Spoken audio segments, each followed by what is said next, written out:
Salut à tous et bienvenue pour cette nouvelle preview sur NBA saison 2025-2026. Aujourd'hui, on va parler des Los Angeles Lakers. Comme d'habitude, n'oubliez pas de vous abonner, de mettre un like, de mettre un commentaire et surtout de partager cette vidéo.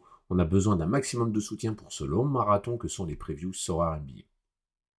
Petit rappel sur le format de cette preview sur NBA. Elle se divise en 3 parties. La première partie qui est un récap où l'on regarde ce qui s'est passé l'année dernière d'un point de vue statistique NBA, mais aussi sur NBA. Une deuxième partie qui est consacrée au roster, où l'on verra les mouvements de l'été, la rotation à venir, mais aussi les rookies qui arrivent. Et enfin, la troisième et dernière partie, les choix, où on indique les joueurs qu'il faudrait avoir sur la saison prochaine, mais aussi les forces et faiblesses de l'effectif que l'on pourra utiliser sur cette nouvelle saison NBA 2025-2026. Allez, c'est parti, on commence par le récap. Une saison des Lakers qui, on le retiendra avant tout, a été vraiment marquée par ce trade de la décennie, ce trade sismique. L'arrivée de Doncic aux Lakers, on se souviendra tous de ce dimanche matin où on était, dimanche matin de février, où on a eu cette annonce du transfert de Doncic aux Lakers en échange d'Anthony Davis. Apparu nulle part, on a tous été, on va dire, on a de suite dessoulé ou de suite été réveillés en voyant cette nouvelle qui un cataclysme, une déflagration énorme dans la NBA.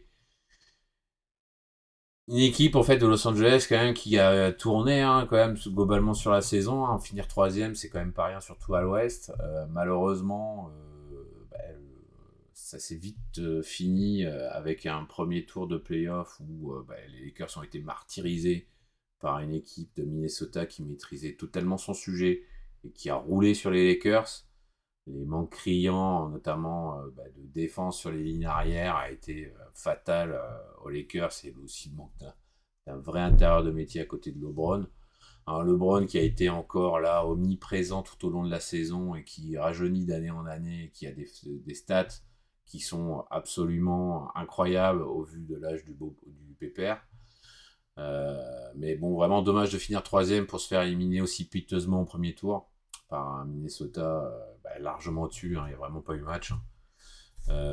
Mais bon, voilà, c'est globalement, cette saison a été sur la régulière bonne. On peut voir que finir 3e de l'Ouest, on connaît la concurrence à l'Ouest et avoir des stats aussi mid, 19e attaque de la Ligue, 10e équipe à avoir encaissé le moins de points, 14e en net rating, voilà, c'est vraiment pas, ça tutoie pas les étoiles. Et c'est vraiment dommage. Et c'est surprenant surtout de voir une équipe finir aussi haut avec des stats aussi moyennes. Si on regarde au niveau des détails des stats, c'est middle bas même, avec la 18e équipe en termes de passes. En rebond, on est 20e, 27e et en turnover 12e, les steals 22e comme au bloc. On voit qu'au niveau du 2 points, quand même, on tentait pas beaucoup de shoot, mais par contre, on en mettait très souvent, on était efficace, donc il y avait des efficacités à 2 points, et par contre, 3 points, c'était pas foufou, 19e à tenter, 19e équipe, pour tenter du shoot, 14e à rentrer ses shoots. Vraiment surprenant de voir des stats aussi moyennes-basses pour une équipe qui finit 3e de la saison régulière. Et bon, après, la réalité les a récupérés très violemment avec ce premier tour de playoff qui est vite oublié pour les Los Angeles Lakers. Côté joueurs, dans Sora NBA, les joueurs qu'on peut sortir des Los Angeles Lakers sur la saison dernière, avant toute chose, le meilleur joueur, il est encore là malgré son âge avancé, c'est Papy Tonton James, 8e joueur de l'année dans Sora. Papy jeunesse, comme on dit, plus on avance, plus il rajeunit, plus il est encore bon, encore meilleur, une condition physique incroyable pour un joueur de plus de 40 ans. Vraiment, il est encore partout, il est encore omniprésent, il y a besoin de lui sur tous les côtés du terrain. Il est encore, c'est incroyable la longévité qu'il a et le niveau de performance qu'il a. Alors c'est sûr qu'il a aussi un gros niveau d'exigence, mais vraiment on n'en revient toujours pas de voir un tel niveau à 40 ans passés. Donc il sera encore là l'année prochaine, ça va plus trop durer, on sent qu'on va quand même arriver à un moment donné, il va falloir accrocher.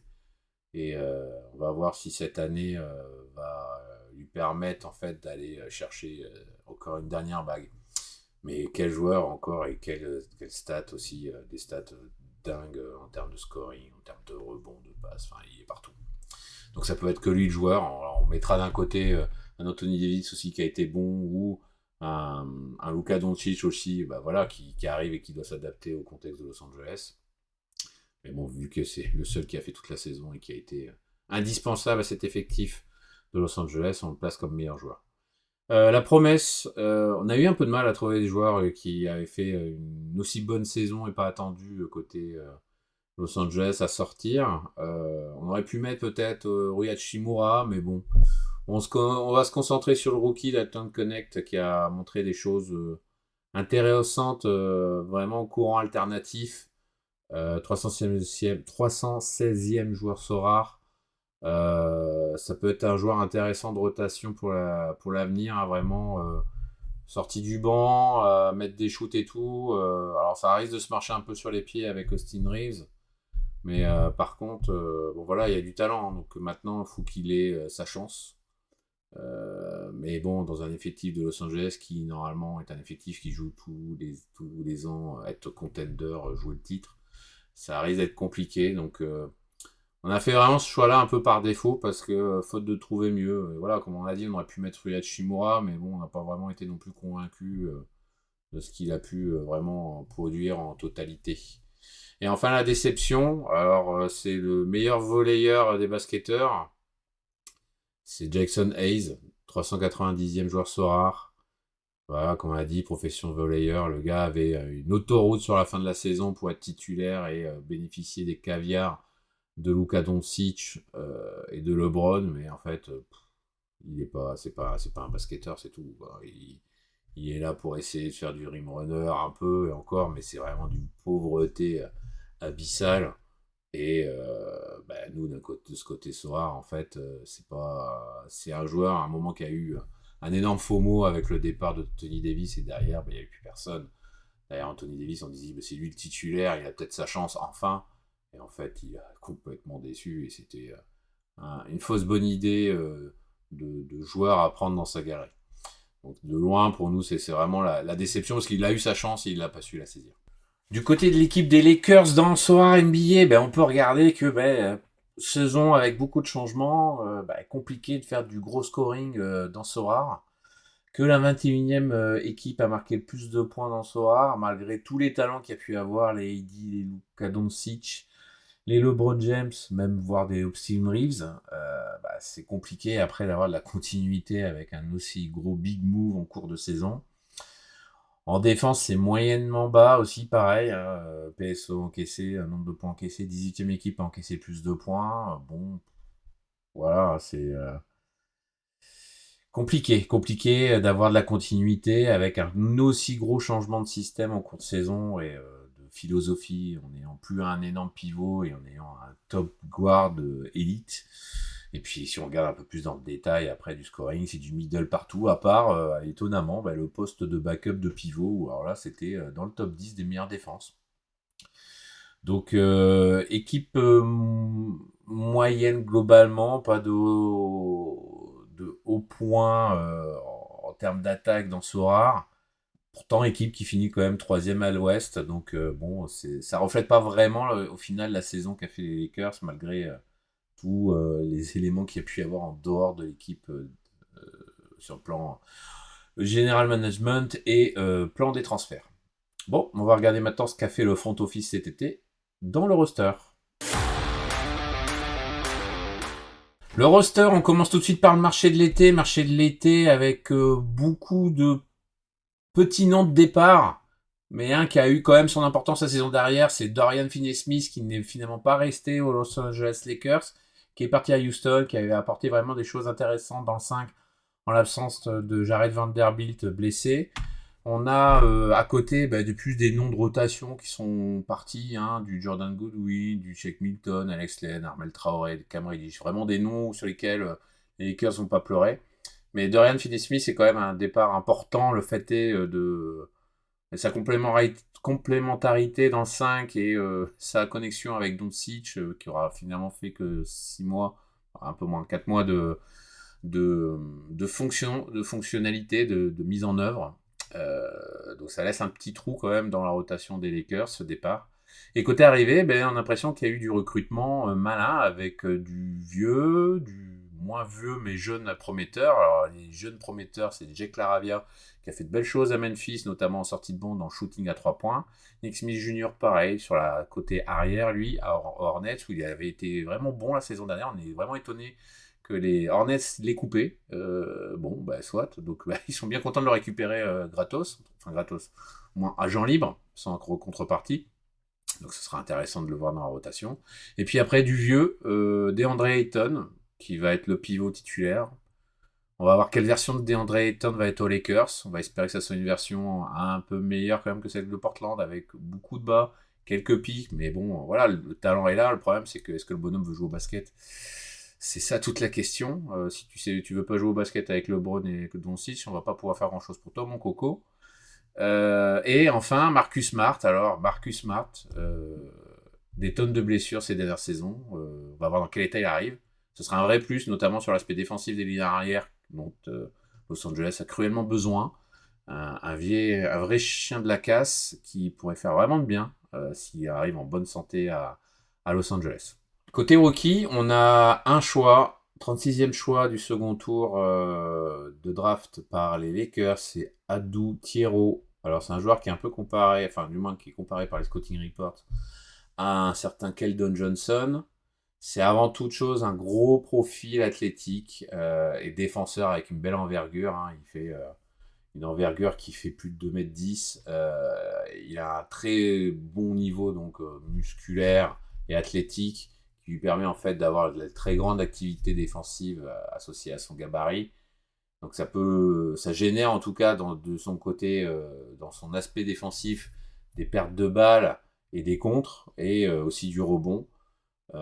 Il arrive aussi à être très bon finisseur, hein, c'est-à-dire il arrive à couper sans le ballon dans les jeux de transition ou à s'élever au-dessus des défenseurs pour finir près du panier. Et il a vraiment en fait ce style de jeu idéal de joueur de transition qui est vraiment intéressant aujourd'hui dans son profil de rookie en arrivant. Ce small forward en fait, cet ailier, hein, a quand même pas mal de limites. Hein. Son tir extérieur est famélique. Et il tire quasiment pas de il tire quasiment pas de tir à 3 points. Il est limité sur le maniement du ballon. Et en plus de ça, mais il est un peu inconstant au niveau défensif, malgré ses qualités naturelles. Donc ça va vraiment, son profil et son futur dans l'NBA va vraiment dépendre de sa capacité à évoluer et à travailler son tir extérieur, parce qu'en l'état, c'est trop handicapant dans l'NBA actuelle d'être uniquement un finisseur près du cercle et de ne pas avoir de shoot extérieur. La rotation, la depth chart des Los Angeles Lakers. Alors, nos amis de CBS Sports indiquent un 5, somme toute classique. Hein, Luka, Austin Reeves, Rui Hachimura, LeBron James et DeAndre Ayton. Et puis derrière, sur le banc, un Gabe Vincent qui va peut-être enfin sortir de sa boîte. Ce serait bien, parce on recherche toujours le Gabe Vincent de Miami. Marcus Smart, Jake LaRavia, Jared Vanderbilt qui va être un gros retour. Et après, Jackson Hayes en pivot. Et après, Maxi Kleber. On voit du Daton Connect. Et puis après, de la répétition de joueurs. Le 5 est encadré sur ces deux superstars, avec un Austin Reeves un peu bloqué entre les deux, un Rui Hachimura qui a réussi à faire son trou et à être le bon complément de ce 5. Encore du shoot quand même douteux de la part d'Hachimura. Et puis un Ayton où là, à voir s'il arrive en étant motivé dans cette équipe des Lakers. Si là il n'est pas motivé par le projet, ça va être compliqué pour lui la suite de sa carrière en NBA. Donc bon voilà, c'est une équipe avec beaucoup de talent sur le papier, hein, évidemment. Hein, on enfonce des portes ouvertes.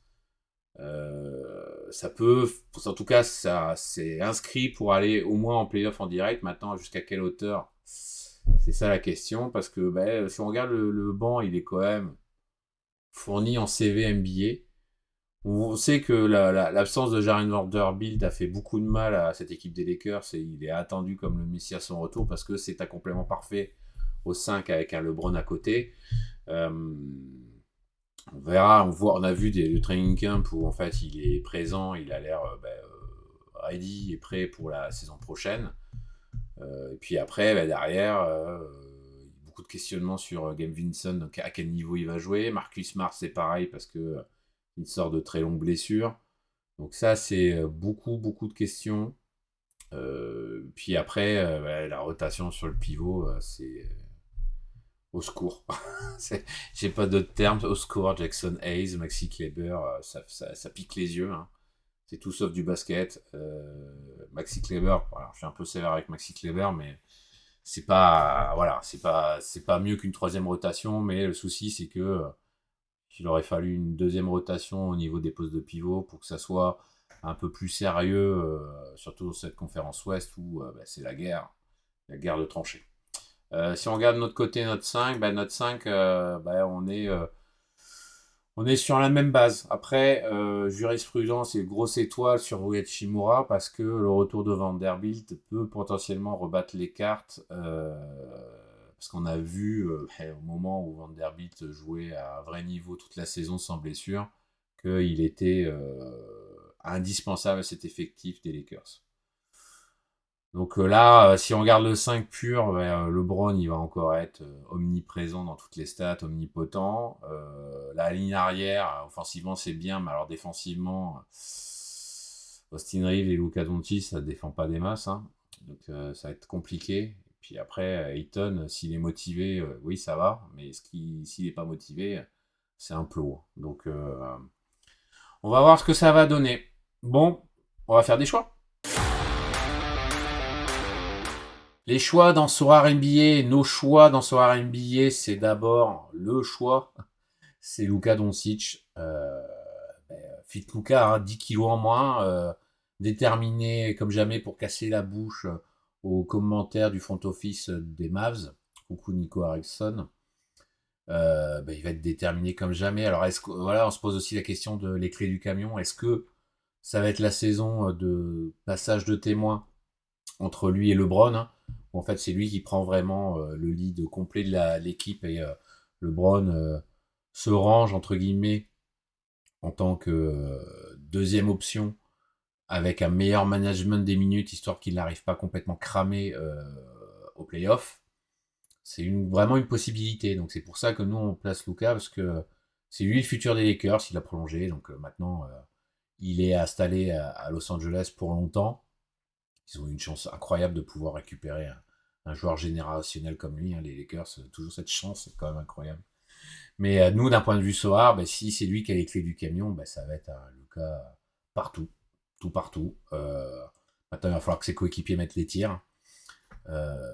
Et notamment, si on part en termes de coéquipier qui doit mettre ses tirs, on prend le pari d'un Nick Smith Jr. Donc c'est notre pari. Il a été coupé par surprise des Hornets alors qu'il avait montré de très belles choses l'année dernière. Au moment de toutes les blessures qu'il y a eu à Hornets, il a su saisir sa chance, même en étant des fois dans le 5. Un bon shooter à 3 points, mais un bon shooter à 3 points dans une équipe, on va pas dire les termes, mais pas vraiment terrible, hein, on va rester poli, avec que des absents, et il arrivait quand même à faire des choses vraiment intéressantes, notamment en shooting à 3 points. Et on se demande en fait si Reeves est titulaire dans le 5, c'est peut-être le seul vrai shooter en sortie de banc, et la première option à 3 points du banc des Lakers. Donc il a vraiment en fait une belle carte à jouer. Et si en plus il peut profiter d'un jeu allégé par le talent de Luka, il y a peut-être une possibilité de trouver quelque chose d'intéressant. Le risqué pour nous, c'est DeAndre Ayton. Quelle surprise, on a envie de dire. En fait, on se demande encore, et on se demande, enfin, on met en risqué parce qu'on se demande quelle version de DeAndre Ayton on va avoir. Ce sera clairement pas un scoreur, ça sera beaucoup plus un rebondeur, voire un contreur, mais est-il toujours motivé? C'est compliqué à se projeter. Ça fait tellement d'années en fait où on est déçu de ce joueur, avec quelques flashs, mais beaucoup de bas quand même, et de la moyennasse. Voilà, comme on dit, c'est le seul vrai pivot de l'effectif, hein, parce que derrière la concurrence, Jackson Hayes, Maxi Kleber, Christian Coloco, terminé bonsoir, hein, merci, hein, c'est bon. Hein, donc il a vraiment de loin le poste et les minutes.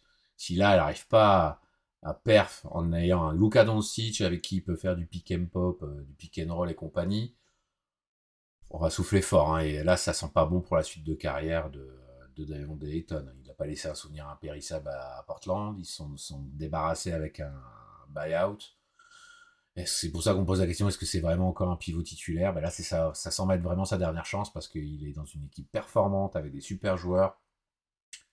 Il est seule option, donc il va avoir un temps de jeu monstrueux. Là, il faut vraiment qu'il perf, mais il y a tellement de questions autour de lui que ça nous semble risqué. Et pour la petite blague, on dit qu'il n'y a pas de neige en Californie parce qu'il avait sorti cette excuse à Portland de ne pas aller à l'entraînement parce qu'il y avait de la neige. Donc bon, bref. Et enfin, le win now. Le win now serait Jared Vanderbilt.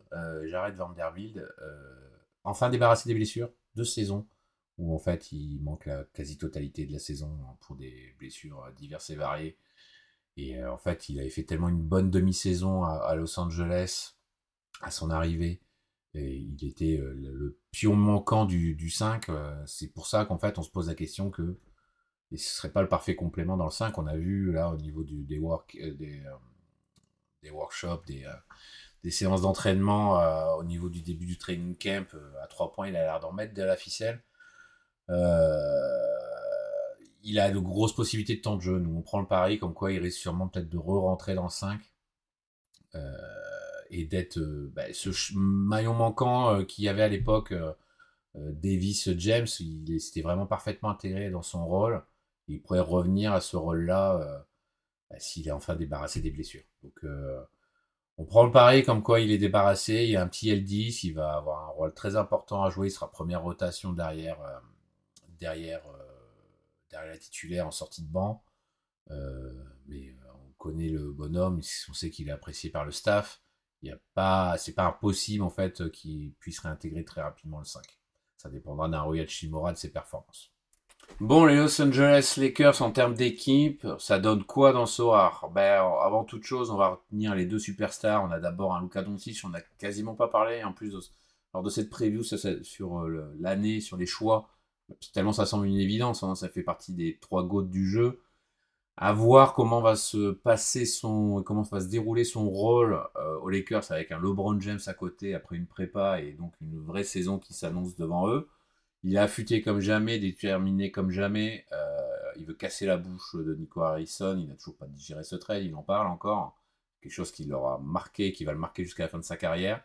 Cocher bien évidemment les 4 rencontres qu'il y aura entre Dallas et Los Angeles parce que il y aura du gros revenge game.